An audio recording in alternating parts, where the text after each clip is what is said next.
Maraming alam si Celine tungkol kay Don Claudio Arriaga at sa mga negosyo nito. Noon pa man ay mahilig na siyang magbasa ng mga articles tungkol sa mga mayayamang negosyante. Hindi lamang dito sa bansa, kundi maging sa buong mundo dahil ang mga ito ang ginagawa niyang inspirasyon sa pag-abot ng mga pangarap niya. At isa si Claudio Arriaga sa mga hinahangaan niya. He was a born genius. Lahat ng negosyante yung pasukin ito ay nagbuboom. Unang nakilala ang pamilya nito sa mining industries. Ang ama ni Claudio Arriaga na si Felipe Arriaga ay isang diamond magnate noong nabubuhay pa ito.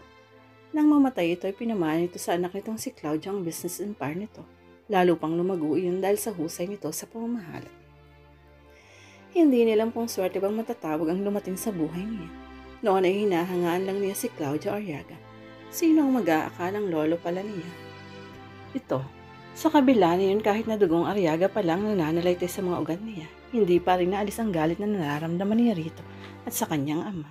At ngayon ay nakahanda na rin siyang humarap sa apo nitong si Claudio Arriaga na kapatid niya sa ama. Noon pa niya gustong pagbayarin ng kanyang ama sa mga kasalanan nito sa kanila ng mami niya. Kahit wala na ito, naroroon pa ang anak nito. Si Claudio ang makakatikim ng paghihigante niya. Kukunin niya ang lahat ng dapat ay sa kanya. Siya dapat ang nagmamay-ari ng apelyidong Arriaga. Kung hindi lang naging duwag ang kanyang ama, naharapin ang responsibilidad nito sa kanila ng mami niya noon. Hindi siya sigurado kung naroon sa bansa ang lalaki. Ang alam niya ito ang namamahala sa mga negosyo ng pamilya sa Pilipinas. Kaya naman nagbaka sakali siya ngayon.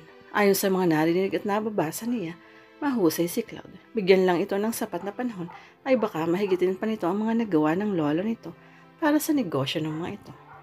Tiyak na magugulat ito kapag nagpakilala siya rito. Hindi siya sigurado kung tatanggipin siya ng pamilya nito sa oras na magpakilala siya. Ngunit isa lang ang natitiyak niya. Igigit niya ang karapatan niya bilang isang Arriaga. Hindi siya titigil hanggat hindi niya nakukuha iyon. At ipapakita niya na kaya rin niyang tapatan o higitan si Claude pagdating sa pamamahala ng negosyo. Maraming negosyo ang mga Arriaga sa iba't ibang panig ng mundo na bumubuo sa Diamond Conglomerate Incorporated o DCI. Ilan sa mga sikat na kumpanya na nasa ilalim niya ay ang Arriaga Pipelines, ang mining industries ng pamilya, Black Hills Jewelers, isang chain of jewelry shop sa buong mundo, Arriaga Builders, developer ng iba't ibang establishment kabilang na ang Martinez Co., ang sikat na residential at island resort na matatagpuan sa isa sa mga Channels Island ng Estados Unidos, ang Diamond Express or DEX, isang courier company, Claudio Arriaga Network or CAN, isang TV and radio network, ang Diamond Telecom or Diatel, isang telecommunication company, at ang Grandeur Corporation, manufacturer at distributor ng mga health and beauty products. Titiyakin niyang isa sa mga araw na iyon ay makakapuwang ang isang Celine Alejandro sa kumpanya ni Don Claudio Arriaga. Isang makahulugang ngiti ang sumilay sa mga labi ni Celine nang makarating siya sa DCI building sa Ortigas, kung saan naroon ang head office ng Diamond Conglomerate Incorporation. Sa reception pa lang ay tinanong na siya kung ano ang sadya niya sa opisina ng mga ito. I would like to talk to Mr. Claudio Arriaga. Puno ng kumpiyansa sa sariling sabi niya sa receptionist. What's your name, ma'am? Do you have an appointment with him? Ngumiti siya. I don't, but I don't think I still need one. It's very urgent. I'm very sorry, ma'am, but we're on strictly no appointment, no meeting policy. Mr. Arriaga is a very busy person. If you want, you can ask his secretary if you could give you an appointment with him. And for screening purposes, I would like to ask you, ma'am, about what you'd like to discuss with him. Maybe you could talk to one of the managers and it's him I want to talk to. I'm really sorry, ma'am, but I'm just following instruction. Tell him his sister is here. Celine Arriaga, nakangiting pahayag niya. Kumunot ang noo nito sa sinabi niya. Kapag kuwan ay dinampot nito ang telepono. Hello, yes. A certain Celine Arriaga is here and she wants to talk to Mr. Arriaga. She said she's Mr. Arriaga's sister. I'm okay.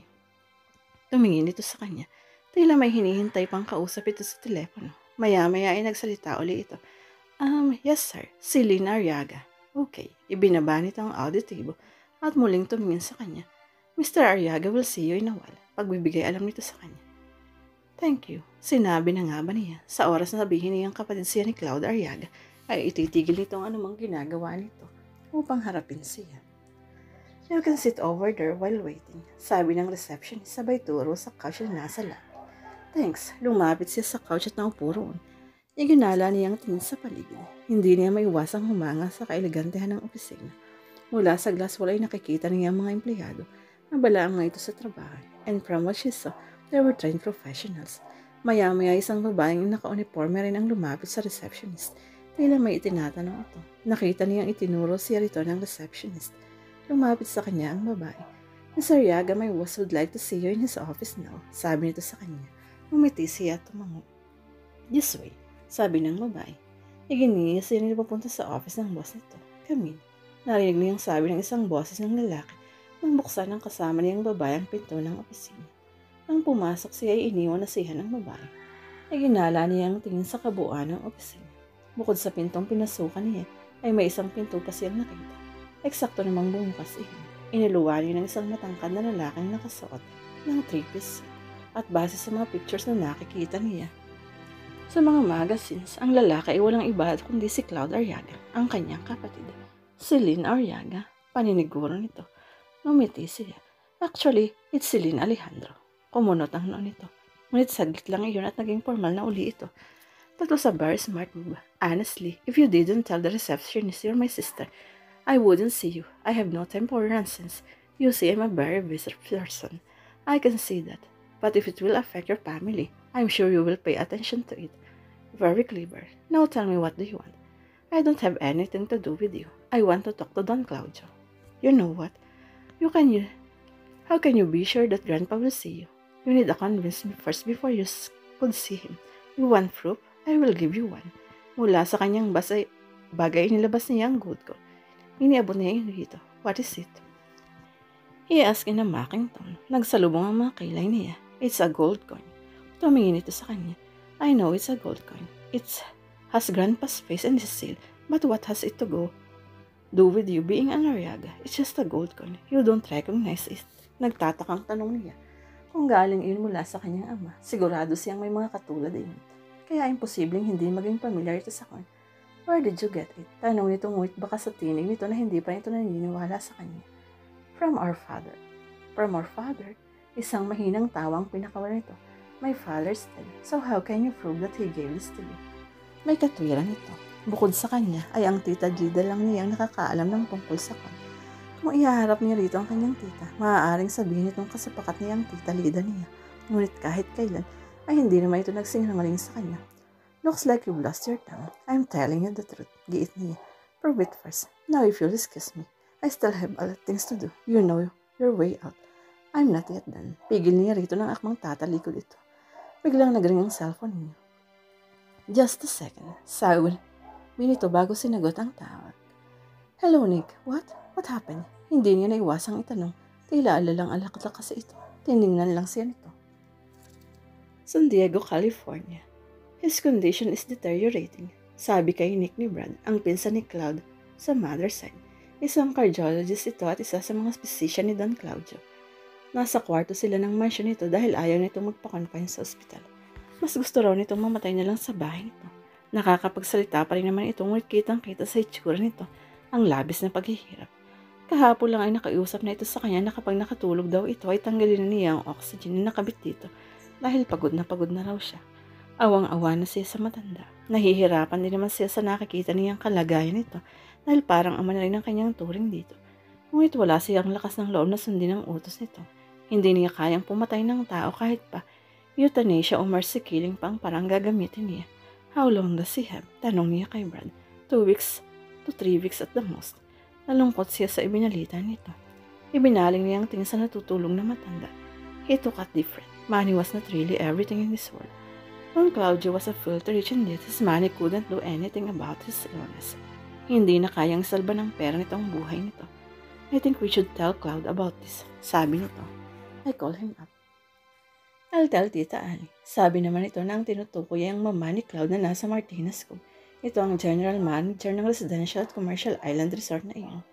Lumabas siya ng silid upang tawagan si Cloud sa cellphone nito. Nick, sagot nito sa tawag niya. You have to come home as soon as possible. Your grandfather's dying.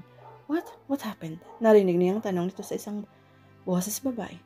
May kasabang ka ba riyan, Cloud? Tanong niya. Bigla siyang nakaramdam ng kakaibang kaba ng marinig ang hindi pamilyar na boses na iyon. Sa tingin din niya hindi makabubuti kung may ibang makakaalam ng kondisyon ng matanda. Ang alam lang ng marami ay nagbabakasyon ito sa bahay nito sa La Jolla upang makapagpahinga naman sa trabaho. Maaari kasing maapektuhan ng stock ng DCI kung malalaman ng mga shareholders ang kondisyon ni Don Claudio. We'll talk about her later. Tell me what happened, sabi nito. Mukhang important rin ito dahil kailangan itong pag-usapan. Inuna nga lang nito ang lola nito. Yes, ang sabi ni Brad kanina nang tingnan niya ang lola mo. Unti-unti nang bumibigay ang mga baltay sense nito. Malungkot na sabi niya. Alam niyang masakit para kay Claude ang sinabi nito. Sa simula't simula pa ay grandfather's boy na ito. Mas malapit ito sa lola nito kaysa sa papa nito. Marahil ay dahil magkapareho ng ugali nito si Don Claudio. Alam na ba ni Mama? Brad is calling her up now. Okay, I'll be there as soon as possible. What is happening? Narinig niya yung ulit ng boss ng babae. Will you please shut up? Sabi ni Claude dito. Sino ba ang kasama mo riyan ha, Claude? Tanong niya. Mukhang may balak pa yata makipag-away ito sa babaeng iyo. A lady claiming she's my father's daughter. Your sister? Bigla siyang naging estresado sa sinabi ito. She's not my sister. She has no proof except for a gold coin she showed me. But it's not enough to convince me she's my sister. She still needs to prove it first. I better hang up. Sabi nito. Wait, pigil niya. Kahit hindi pa niya nakikita ang babae. His instinct told him she was telling the truth. Patunay ang gold coin na sinasabi nito. Anong itsura ng gold coin?